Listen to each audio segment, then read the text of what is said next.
unfolds. I'll begin with you, Sneha. What are your thoughts? Are you... I'm feeling a little nervous. I am a Kamala supporter, and I really wanted to see a female presidency. It does look like, when you look at the markets and what other people are saying, it looks like Trump is more favored to win right now. So I haven't lost hope, but I am a little nervous. A little nervous. And you're with Roshan. Roshan, how about you? Are you reading the tea leaves?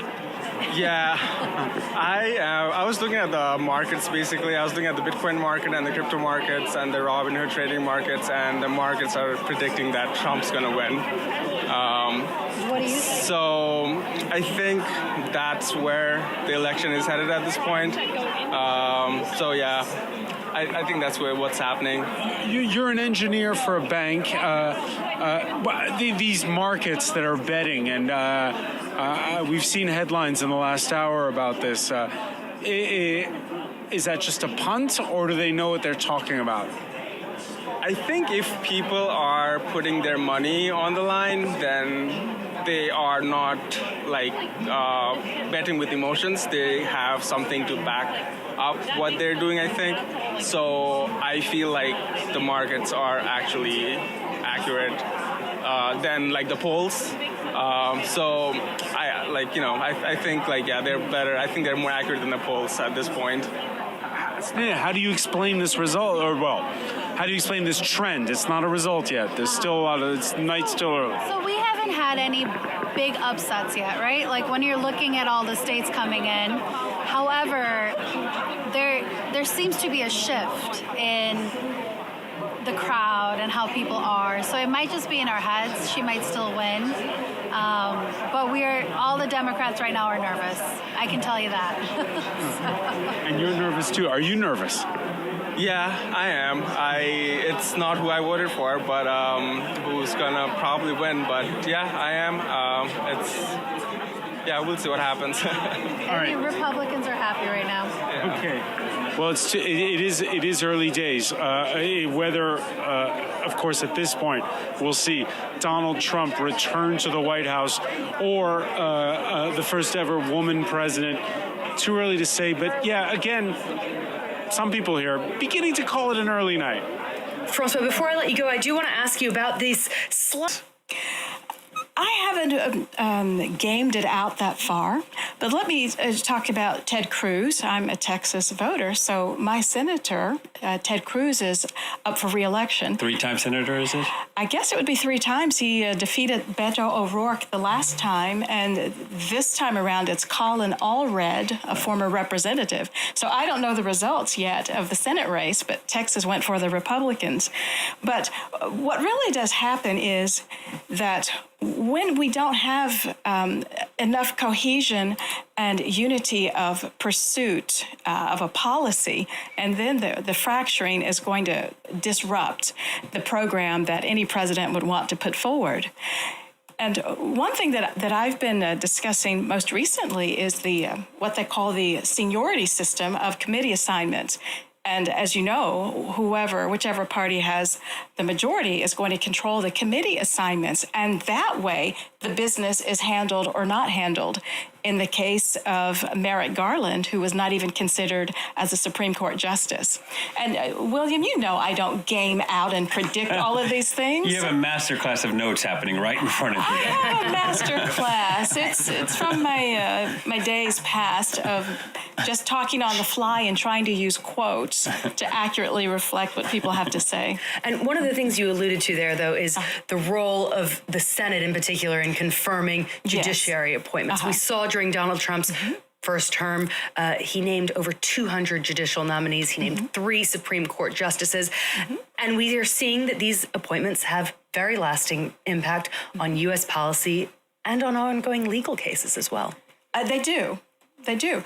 And a lot of people don't know that the committee assignments changed because of Shirley Chisholm, because she revolted when she was assigned to the Forestry Committee in her first term in the House representing New York. And coming from Brooklyn, she said, yes, a tree grows in Brooklyn, but I need to be on a committee where I can do better work. And she fought the seniority system and was assigned to Veterans Affairs and Education, her having been an educator.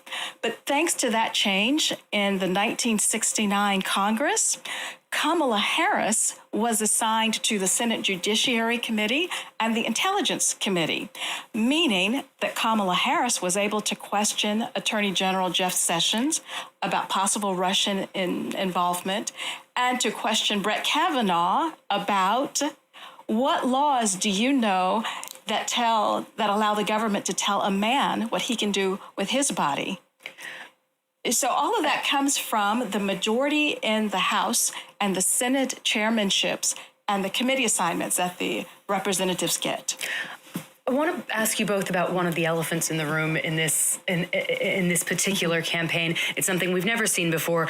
Donald Trump facing a number of criminal trials, civil trials. He has been convicted of 4 indictments. There we go. Thank you. Losing my train of thought here. I want to know what both of you think about why this hasn't seemed to have shocked more voters the way it's shocked people that I talk to here in France, certainly, who are watching what's going on in the United States. I think a lot of, first of all, people look at what Trump, they look at the clips of how Trump communicates, and they think this guy, just is constantly spewing hate and vile and all these things. But he's a canny communicator, right?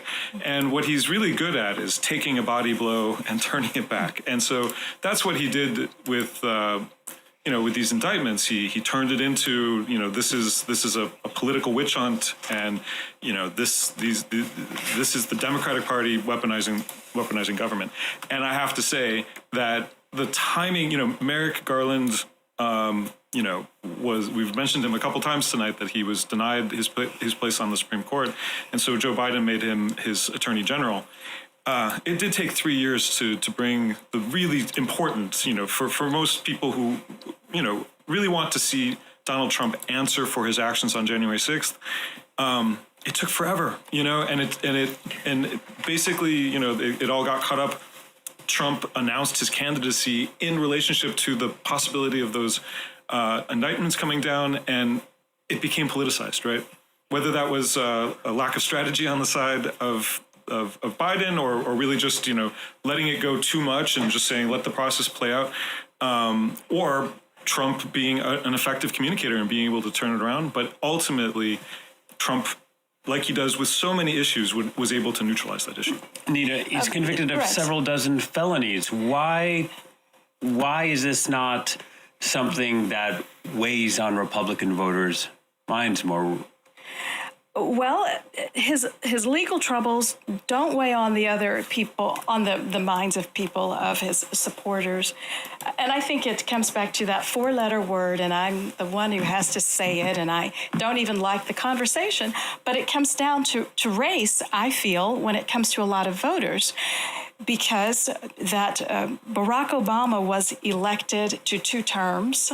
So the black president served 2 terms. And in the minds of some people, they don't care any actions of this candidate, the former president, Mr. Trump, because they just want the president to serve 2 terms as well, the white president, to match the political career of Barack Obama. And every time I say that or even think it, it's almost traumatizing, because it goes back to the idea of this American experiment. And can we live together? Can we accept the fullness of people? Can we do as Kamala Harris said? Can we allow dreamers to dream and to realize their dreams?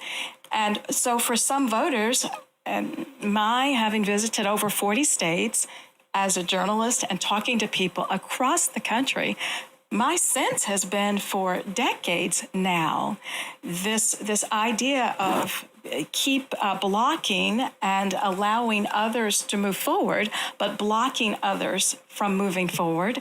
And it often comes down to race.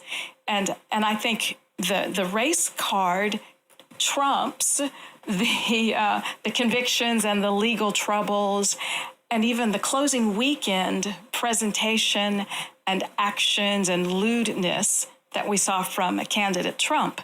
That doesn't matter for some people, in my view, having talked to people and knowing people across the country.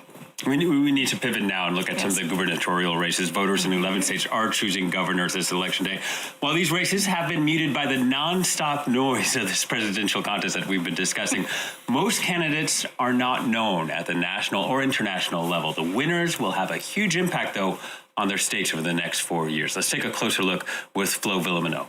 That's right. Now, what you need to know is that in the United States, the governor serves as the chief executive and the commander-in-chief at the state level. So it's a very important role for the states, and many go on to play important roles at the national level as well. If you look at the 8 last occupants of the White House, 4 had served as governor before. So these are races that you will probably not pay attention to throughout this night, but they are worth keeping an eye on. Now, one race we had really been looking at was the race in North Carolina, and you can see the 2 contestants here. Now, you had the state attorney general, Democrat Josh Stein, and the current lieutenant governor, the Republican Mark Robinson. And this had really been talked about as one of the key races to look out for. It must be said that Mark Robinson's campaign was marred with controversy. He started trailing in the polls, and the results have come in, and it is Josh Stein who has won his race to become the governor of North Carolina. Now, Mark Robinson would have been the first black governor. Josh Stein is the first Jewish governor of North Carolina. Now, that's a win for Democrats. There has also been a win for Republicans. They won the Indiana governor's race with the Republican Mike Braun winning that election. No big surprise, though. Indiana is a very Republican state. How about the Senate? A third of the seats, 34 seats up for grabs in the upper chamber of the Congress control the Senate appears likely to flip from the Democratic Party to the Republicans. And it certainly is seeming that way with the results that have come in. For instance, we got the result from West Virginia. This was expected. The Republican Jim Justice, he won that seat, left open by the retirement of Senator Joe Manchin, who served as an independent, but also a Democrat, and then as an independent. In Indiana, the Representative Jim Banks, he easily won to fill a vacancy by another Republican.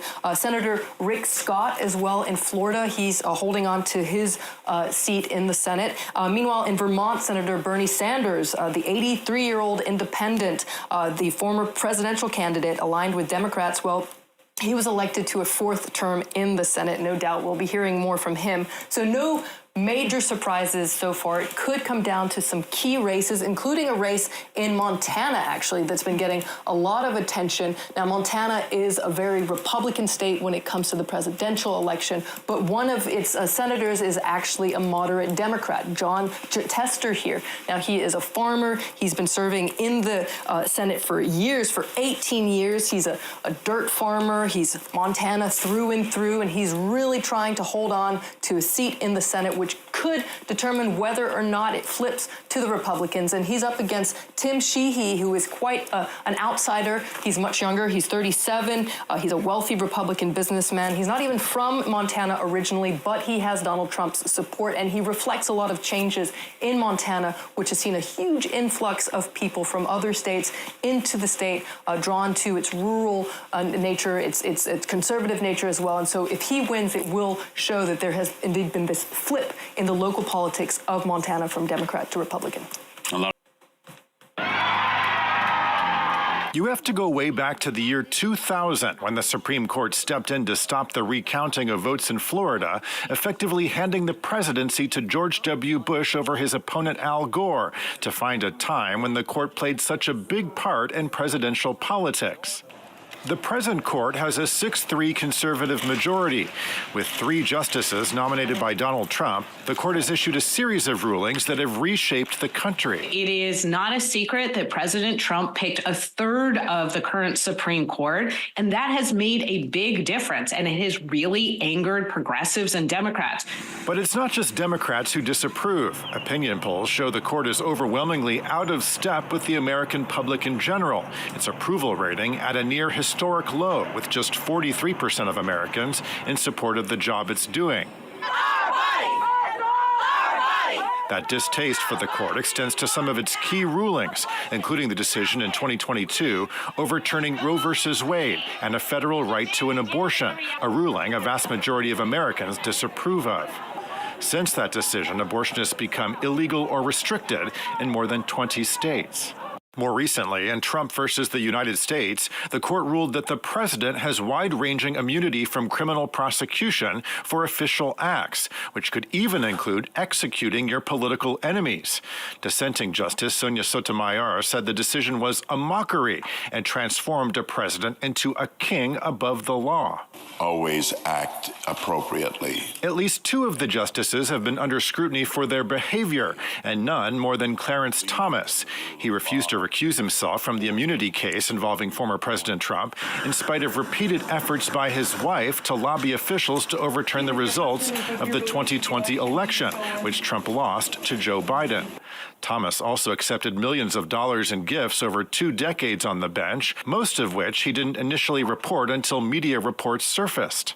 Justice Samuel Alito has faced criticism after photos surfaced of an upside-down American flag flying outside his home, a symbol associated with Trump's Stop the Steal movement, and a second flag associated with January 6th outside his vacation home. Late last year, the court announced it would subject itself to a new code of ethics, but the rules are non-binding, a sign the justices are intent on policing themselves. Welcome back to France 24's ongoing coverage of the race to become the 47th president of the United States. I'm Kate Moody. And I'm Will Hildebrand. It's 5 a.m. here.